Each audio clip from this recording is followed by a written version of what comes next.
الف لام را، یہ حکمت والی کتاب کی آیتیں ہیں۔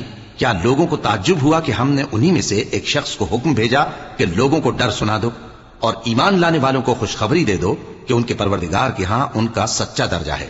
ایسے شخص کی نسبت کافر کہتے ہیں کہ یہ تو کھلا جادوگر ہے۔ تمہارا پروردگار تو اللہ ہی ہے جس نے آسمان اور زمین 6 دن میں بنائے، پھر عرش پر جلوہ افروز ہوا۔ وہی ہر ایک کام کا انتظام کرتا ہے، کوئی اس کے پاس اس کی اجازت حاصل کیے بغیر کسی کی سفارش نہیں کر سکتا۔ یہی اللہ تمہارا پروردگار ہے، تو اسی کی عبادت کرو۔ بھلا تم غور کیوں نہیں کرتے؟ اسی کے پاس تم سب کو لوٹ کر جانا ہے۔ اللہ کا وعدہ سچا ہے، وہی خلقت کو پہلی بار پیدا کرتا ہے، پھر وہی اس کو دوبارہ پیدا کرے گا تاکہ ایمان والوں اور نیک کام کرنے والوں کو انصاف کے ساتھ بدلہ دے۔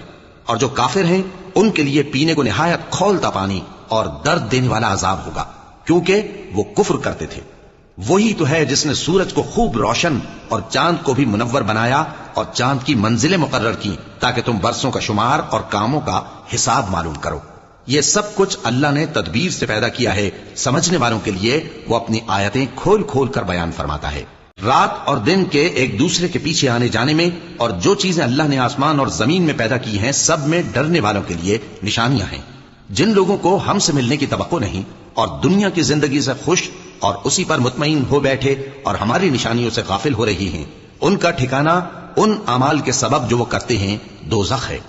اور جو لوگ ایمان لائے اور نیک کام کرتے رہے ان کو ان کا پروردگار ان کے ایمان کی وجہ سے جنتوں میں پہنچا دے گا، ان کے نیچے نعمت کے باغوں میں نہریں بہ رہی ہوں گی۔